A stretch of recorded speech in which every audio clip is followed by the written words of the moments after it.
Hello there, everyone.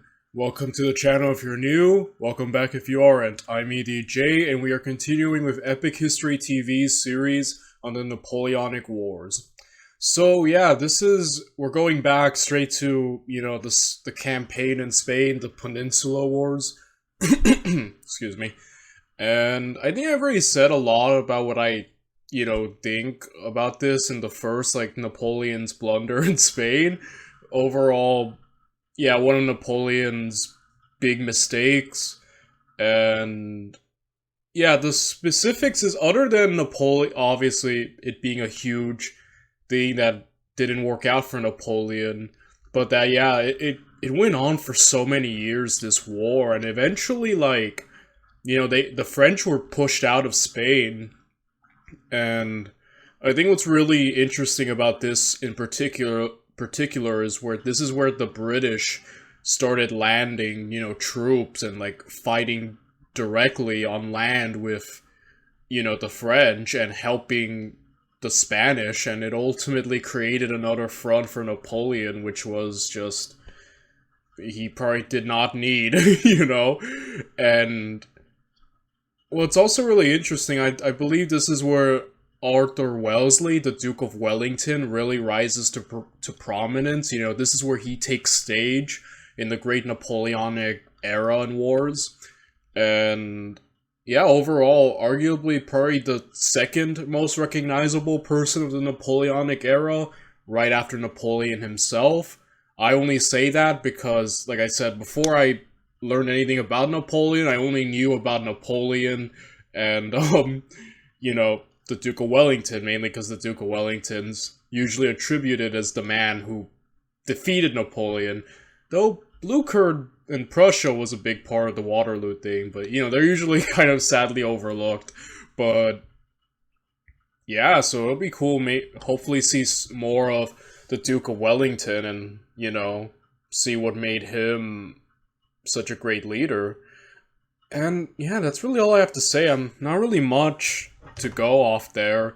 We'll probably just get more to the specifics in terms of battles and what happened.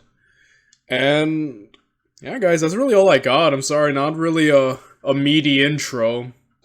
But hey, if you want to watch this video without me talking or pausing to give my comments about certain things, the link to this video will be down in the description down below. And yeah, with that said, without any further ado, let's just get right into it. Let's watch Napoleon's Spanish Ulcer, Spain, 1809 through 1811.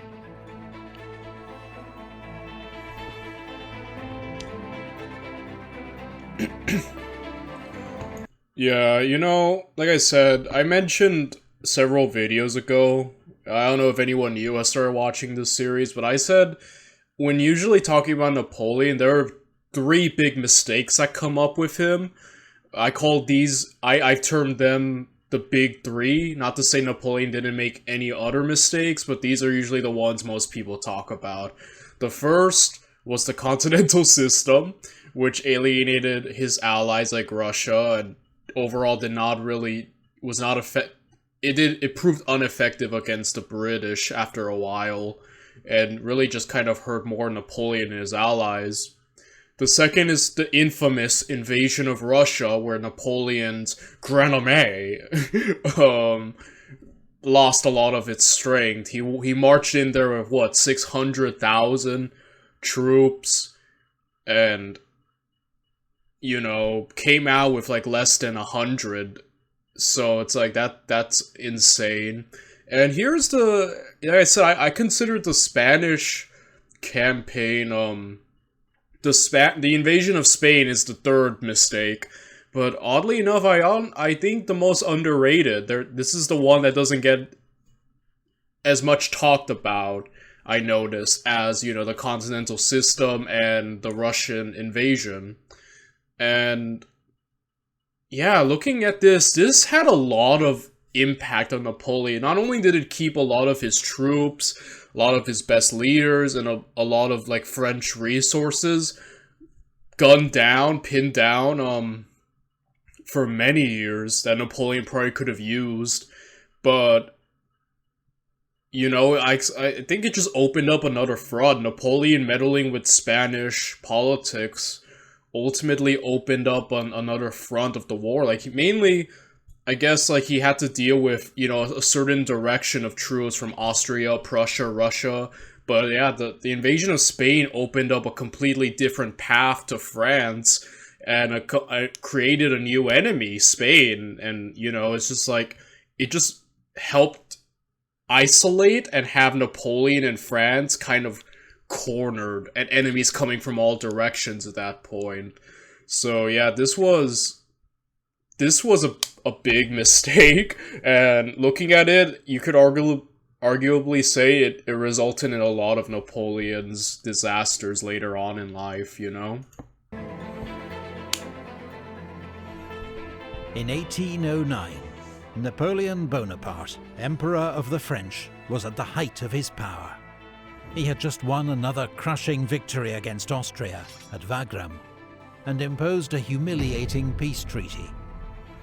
But the war he'd started in Spain and Portugal, with his ill-judged invasion the previous year, continued to rage.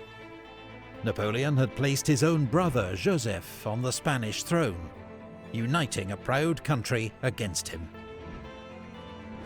His troops had dealt ruthlessly with popular uprisings, while routing a succession of Spanish armies. In February 1809, Marshal Lannes overcame the heroic defense of Zaragoza in a brutal siege that cost 54,000 Spanish lives and 10,000 French. But still, the Spanish and Portuguese remained defiant. And 3 months after their escape from Coruña, the British were back. In April, Sir Arthur Wellesley landed in Lisbon to lead a small Anglo-Portuguese army. British redcoats would fight alongside Portuguese troops, who, with the help of British training, would soon prove themselves highly effective. 3 weeks after arriving in Portugal, Wellesley moved against Marshal Soult's Second Corps, which had recently taken Porto. Soult and his troops, preoccupied with plundering the region, had no warning of the British advance, and were soon in headlong retreat, back through the mountains into Spain.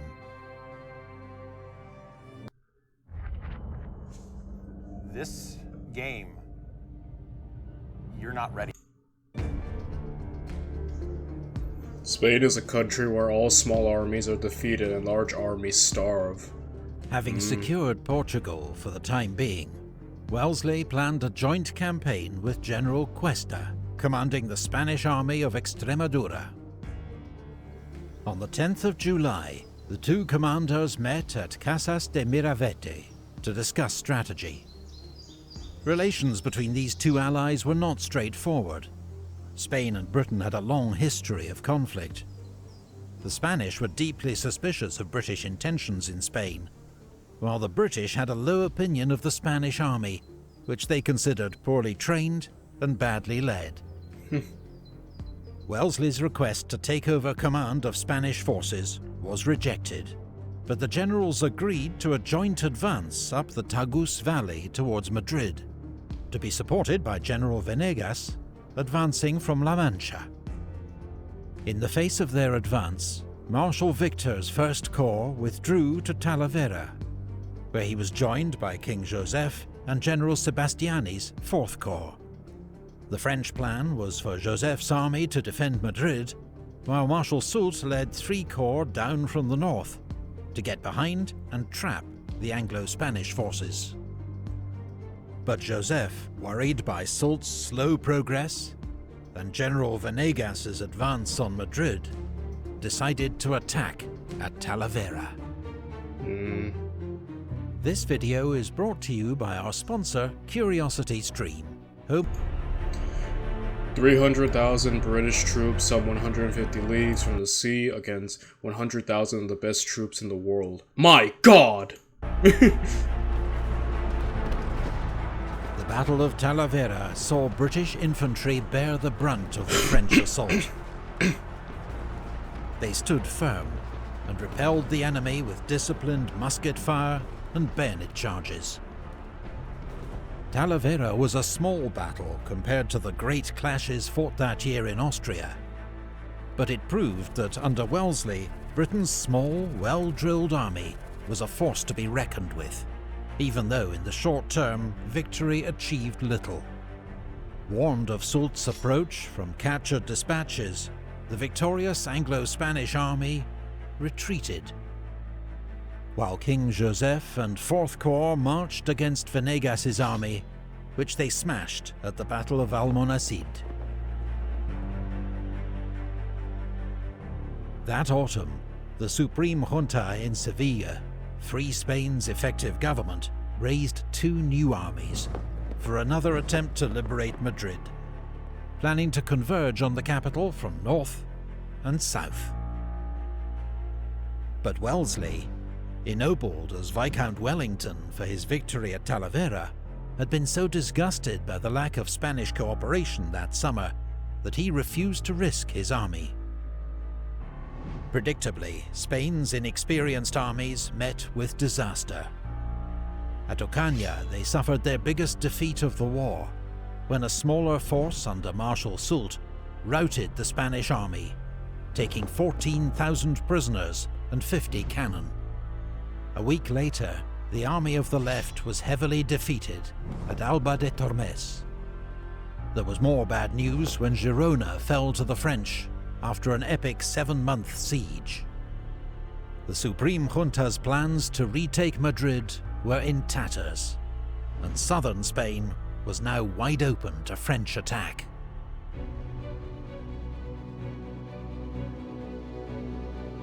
My object is not to obtain submission by force, but to dispel the illusions. I will arrive at a union of hearts. In January 1810, King Joseph marched south with an army of 60,000 men. Spanish resistance evaporated. Spain's Supreme Junta was overthrown in a coup, as Córdoba and Seville fell without a fight. Joseph, who still hoped to win over the Spanish with his progressive reforms, was welcomed by many as a saviour from anarchy. Only Cadiz held out, its defences reinforced by a British naval squadron, and was besieged by Victor's First Corps. Meanwhile, Napoleon sent Marshal Massena to Spain with 65,000 reinforcements. Love Massena, man. Loved him ever since the, Italian reactions we did. But, yeah, so far things are going pretty well for the French. I'm also surprised about Joseph. I was always under the impression that as soon as things went south, he just fled, like the famous saying, he just fled. I suppose we're getting there, but I didn't know he was actively, in these battles. Like I said, I know the outline of the Spanish campaign. It was a disaster, and eventually a loss, for the French. But the specifics of it, well, and also I know that, Arthur Wellesley earned his reputation a lot through this area, through this campaign. But like I said, the specifics of it are interesting.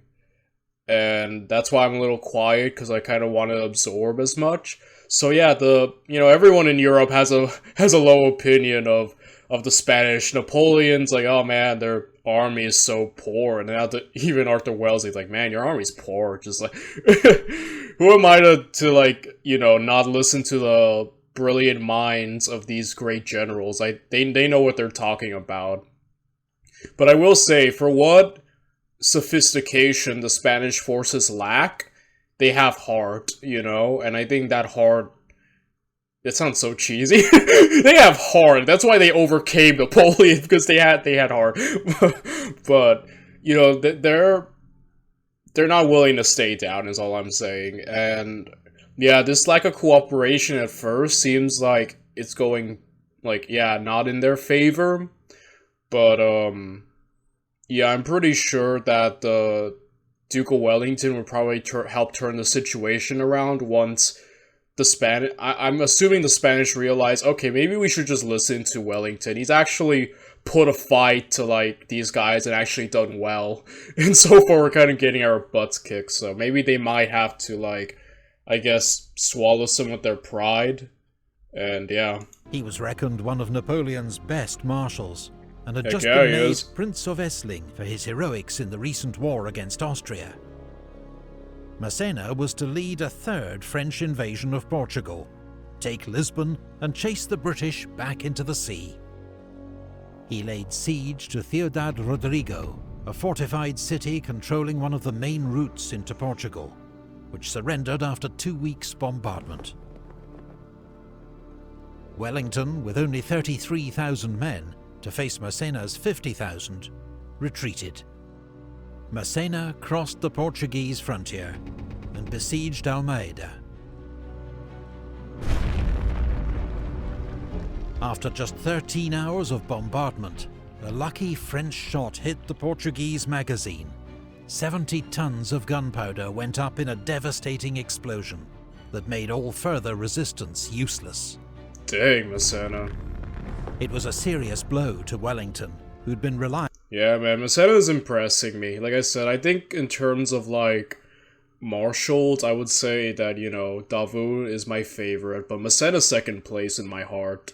I just really, like I said, ever since the Italian campaign, I've dubbed him the MVP of Italy.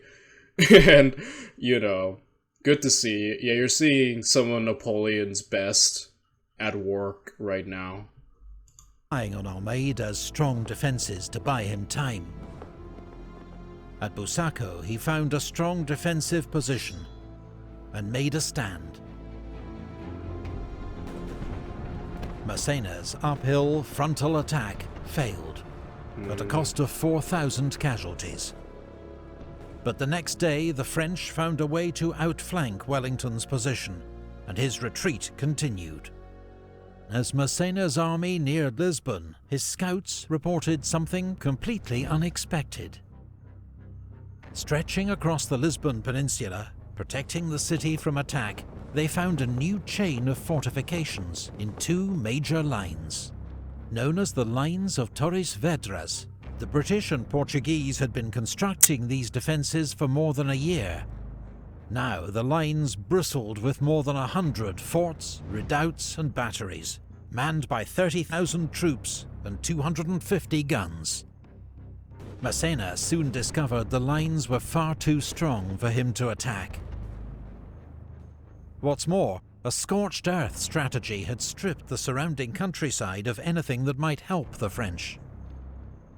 While Portuguese partisans attacked French supply columns as they struggled through the mountains to reach Massena's army. Massena faced a grim predicament. Starved of supplies, too weak to attack, unwilling to retreat. But throughout this standoff, it was Portuguese peasants who suffered most of all. When their villages and farms were burned, many took refuge in Lisbon, where thousands died of starvation and disease.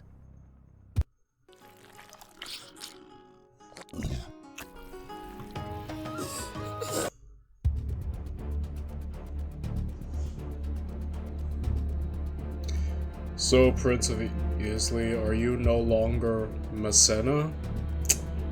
Yeah. I received a comment many videos ago that,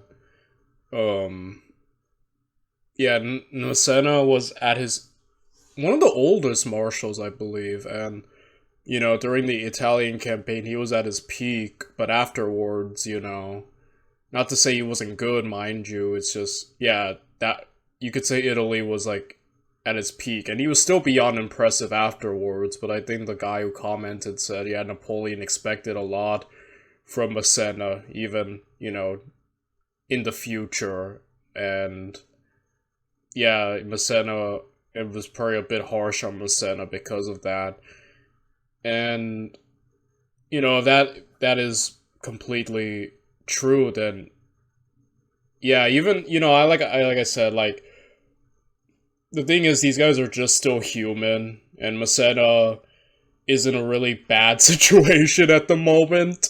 Like, I think, yeah, I don't know how else he could approach this. The Duke of Wellington is, like, a master at knowing when to pick his fights, and yeah, he just knows when to pick his fights. I'm really impressed, and you know, I think he's really great at defense. Like, the Duke of Wellington's defense is really great. Like, what's that old saying? The best offense is a good defense, or something like that. I don't know, but yeah, Massena has his hands full. I think Napoleon might end up being a bit too harsh on him, but I think it's because he probably doesn't know much about the Duke of Wellington until he personally comes into contact with him. But yeah, I just feel like Massena's just in a bad spot, and there's only so much he can realistically do in this kind of scenario. Back in France, Napoleon had been preoccupied with his divorce from the Empress Josephine, and then a new marriage to Archduchess Marie-Louise, daughter of the Emperor of Austria. She was now expecting their first child. Nevertheless, from Paris, Napoleon sent frequent orders to his marshals in Spain and Portugal, urging them to take more aggressive action. But when these orders arrived weeks later, they were usually out of date and showed little understanding of the problems his marshals faced. Yeah. He now ordered Soult, based in Andalusia, to go on the offensive to draw enemy forces away from Lisbon, so Massena could take the city. Soult laid siege to Badajoz, a fortified city that controlled the southern route into Portugal. When 12,000 men of the army of Extremadura marched to its relief, they were routed by Soult, after which the city tamely surrendered, giving up 8,000 prisoners and vast quantities of stores.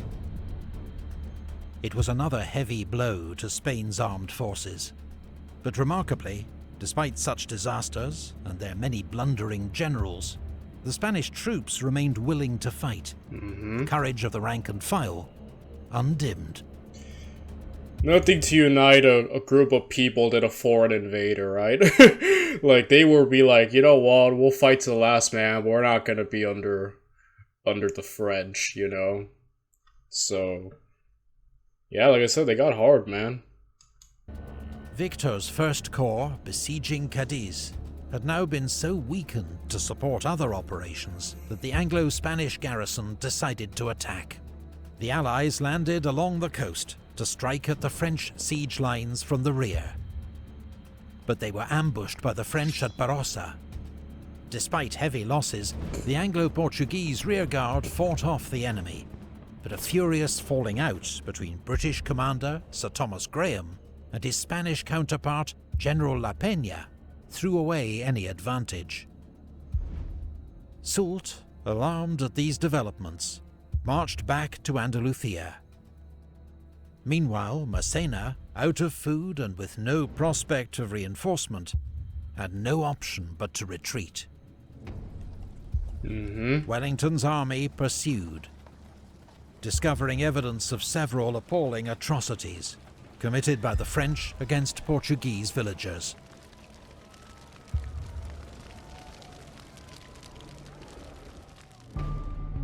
There were running battles with the French rearguard, brilliantly commanded by Marshal Ney, until he was sacked by Massena for criticizing his leadership. Having chased the French out of Portugal, Wellington besieged Almeida. Massena's army, now rested and reinforced, marched to its aid. The two armies clashed again at Fuentes de Oñoro. In 2 days of heavy fighting, Massena failed to break through Wellington's position to relieve Almeida. The fortress fell the next week, but to Wellington's fury, British bungling allowed most of the French garrison to escape. Massena had lost 25,000 men in Portugal. Now he'd lost Almeida too, and a string of bad decisions, not least to bring his mistress with him on campaign, had cost him the respect of his officers. Oh boy. He brought his mistress with him. Oh boy, that's hilarious. Massena. Sorry. Whom Napoleon had once nicknamed the Dear Child of Victory, was recalled to France in disgrace, never to hold senior command again. Oh, that sucks. Oh man, yeah, Napoleon's a bit harsh on Massena, like, The Massena, not his brightest point, like I said. His peak was arguably Italy, though I've read that he does do incredible, impressive things afterwards. Not to say he didn't do anything good after Italy, but yeah, I would agree that was probably like, yeah, him at his best in my opinion, and yeah, we're a bit past that now in terms of years, but I don't know that. I feel like Napoleon's a bit harsh on him. Like you said, I don't think Napoleon fully understood the Spanish situation until later in life. When he looked back on it, he's sort of like, yeah, maybe I was too hard on Massena. Maybe I was too hard on everyone during the Spanish issue, but yeah, poor Massena, man. I hate seeing the MVP of Italy, my second favorite marshal, be treated like that. Yeah, not his brightest performance, but yeah, it's just something about the Spanish campaign. It was difficult for a lot of Napoleon's marshals, and it's not like he's sending bad marshals. He's sending some of his best, and they're struggling, like Massena, and yeah, that just shows that like the Spanish situation was just not favorable, And like I said, I just don't think Napoleon fully realized that until later, but. Yeah, I feel sad for Massena, man. That's sad. Napoleon sent Marshal Marmont to replace him. Meanwhile, Marshal Beresford, the British commander of Portugal's army, was sent to retake Badajoz with 20,000 British and Portuguese troops. When Soult approached with a relief force, Beresford marched to meet him at Albuera. It was one of the bloodiest battles of the war. Around 6,000 casualties on each side, with more than a third of the British infantry killed, wounded or captured. Marshal Soult declared, "There is no beating these troops, in spite of their generals. I always thought they were bad soldiers. Now I'm sure of it. I had turned their right, pierced their center, and everywhere victory was mine. But they didn't know how to run." Soult had been checked, but he was determined to save Badajoz. The newly arrived Marshal Marmont marched to his aid, and they advanced again. Yeah, the morale of the Spanish troops is just insane, and yeah, it just kind of shows you that like high morale can really get you pretty far in a war, huh? Like for your soldiers, even under bad generalship, I think. I don't know if that's the correct term, but even after that, it's like the troops are just like, insane. They're not going down. They're fighting for what they see as liberation, I suppose, from the French. And yeah, Soult.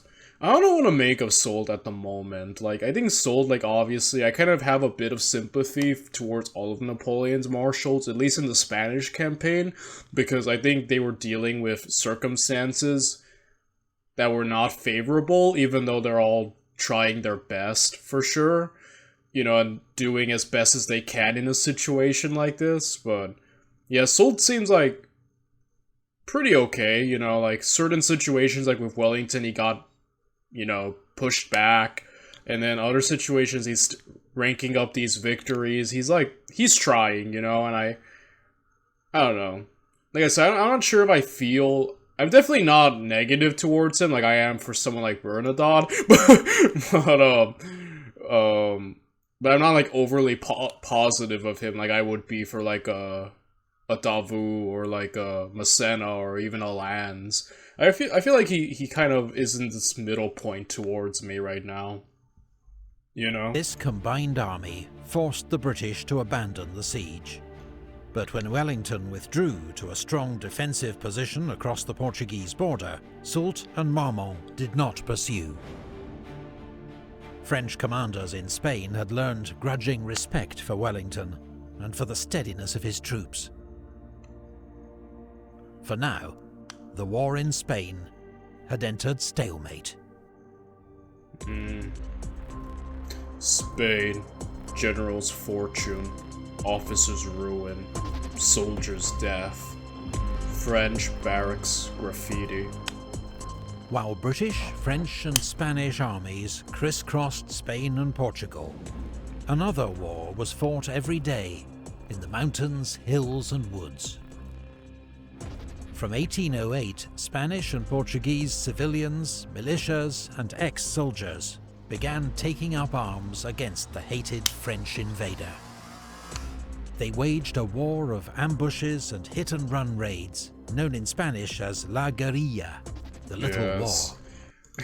This is like, yeah, I think oversimplified nailed it when he called Napoleon's like French war as Napoleon's like Vietnam, because like I said, it's not just the Spanish soldiers, it's their citizens. Everyone is united against this common invader, and there's like this strong nationalistic undertone, because this all started, like, it really boiled over the moment Napoleon made a Frenchman, his brother, king. Like, would Napoleon and Joseph arguably have been better because of their reforms? Probably.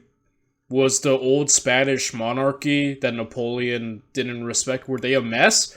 Certainly. But at least they were Spanish, and that's probably their mindset. Like, even if Napoleon was, like, with his great reforms, like, him and Joseph turned out to be great leaders, they're still not Spanish, and they won't accept that. They only have one of their own. Even if one of their own ain't that good at ruling, they would still prefer a Spanish person, you know? So yeah, just like... Its fighters became known in English as guerrillas. Guerrilla Britain's warfare. Royal Navy supplied vital weapons, stores and money, often landing them behind enemy lines. Much of Spain's rugged countryside fell under the control of the guerrillas. North of Madrid, Juan Martín Díez, an ex-soldier known as El Empecinado, the Stubborn, led a guerrilla band 6,000 strong.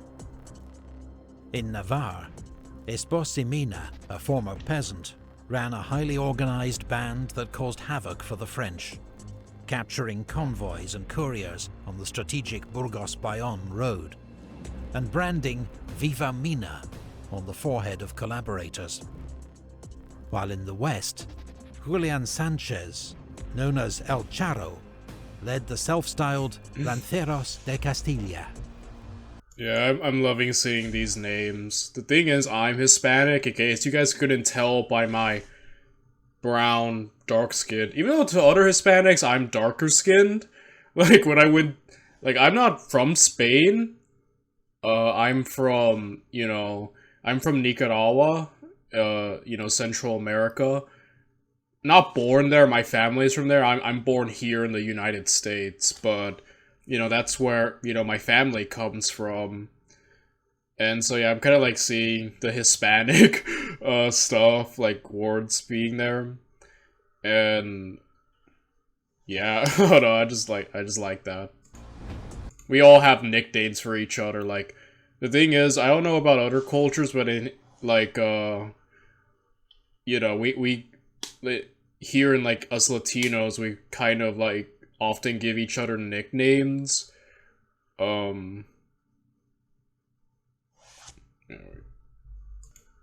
Yeah, so, like, we give each other nicknames. Like, I'm named after my grandfather. His name's Edwin, but everyone calls him Pablo. And one of my uncles, we call him Huicho, even though that's not his name. Like, you see, when I went to, like, Nicaragua to visit one point, I was called the Dark One, or, El Negro, because it means black one, because my skin is darker. Like, everyone's brown there, like, but I'm darker. I blame that mainly to my cross-country days in high school, where we used to be outside all the time and just run in the sun here in California, where it's always hot. So yeah, I'm sorry. This has nothing to do with the video. I just kind of wanted to talk. I don't know. El Charro himself wore a French hussar's cap, its eagle symbolically turned upside down. There were dozens more bands operating across Spain, though a few were no better than bandits, terrorizing civilians as often as the enemy.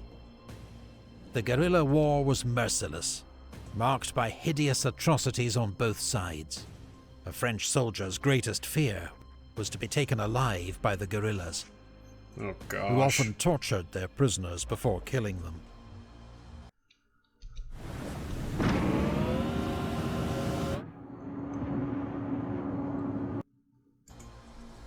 What's the joke about, like, those Vietnam jokes? Like, it's like when the trees suddenly start speaking Vietnamese. They're in the trees, you know. I try not to joke too much about that because that's awful, and the poor American soldiers who came back traumatized from that. But yeah, I just thought of that, like, when you're French suddenly walking through the countryside and you hear the bushes start speaking Spanish, and you start, like, you know, oh man, must have been like that. Oh, that's awful. Man, so much suffering, you know, and none of this had to happen.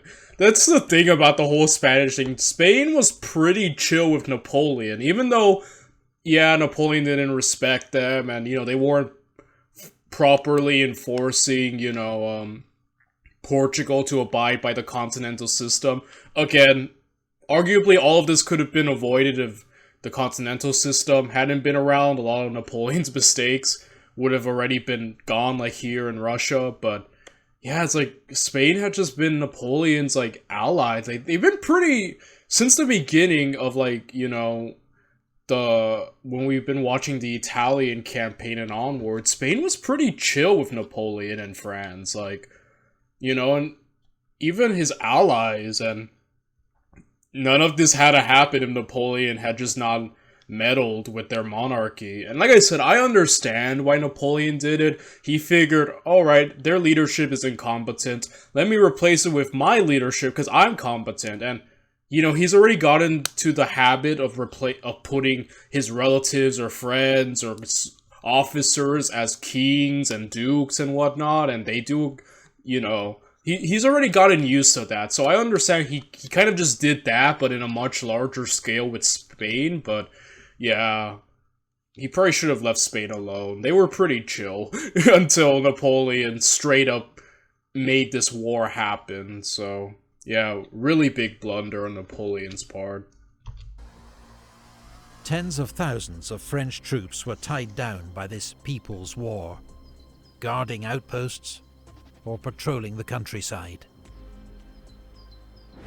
The roads were so dangerous for French messengers that they required cavalry escorts of 200 men or more. Many still didn't get through, their valuable dispatches forwarded to Wellington, for whom they became an invaluable source of intelligence. The war in Spain would ultimately cost the lives of 240,000 French soldiers. Oh my gosh. As was typical in wars of this era, most died from disease, but more died fighting guerrillas than in battle against the British and Spanish armies. That's insane. Yeah, that is insane. Man, I wonder how things would have turned out if Napoleon hadn't invaded Spain. Probably could have held on to a lot more power sooner. I mean, later, you know, but man, that's just so much, and it didn't have to happen, that's the thing. But, armies. However, it was the twin... Yeah, like, just, the Spanish campaign really wasted a lot of valuable men Napoleon could have used for later, you know, so... Yeah, this just bled a lot of French resources and, yeah, supplies and whatnot. Threat, a well-led regular army under insane. Wellington, and a popular insurgency that left the French facing an impossible strategic dilemma. If their armies remained dispersed to fight the guerrillas, Wellington could attack. But if they concentrated to defeat Wellington in battle, huge swathes of the country would quickly fall to the guerrillas. Oh, so they're stuck. This was Napoleon's Vietnam, or his bleeding ulcer, as he... Yes, yes. That's two YouTubers who have referred to it as Napoleon's Vietnam. Yeah, Napoleon was not ready for this. Napoleon excels in more straightforward warfare, let's put it. You know, traditional. But here, they're facing something they haven't faced before. A different kind of war that any of the marshals and Napoleon were used to, I think. And yeah, Napoleon was probably, you know, really upset, like, oh, how come you guys haven't already dealt with this? But it's like, yeah, I don't even think Napoleon, if he were there, he'd probably realize, oh, you know, this is not good, you know. Called it a war that cost his empire an average of 100 casualties every day, with little prospect of victory. And in 1812, as Napoleon launched his gigantic invasion of Russia, Wellington and the guerrillas launched their own offensive that would turn the war in Spain on its head. Thank you to all the Patreons. So yeah, guys, that was really cool to learn more about the Spanish conflict, and I'm really wanting to just get to, you know, watching more. So I'm just gonna jump to Wellington strikes, and I'll see you guys in that video. Bye, everyone.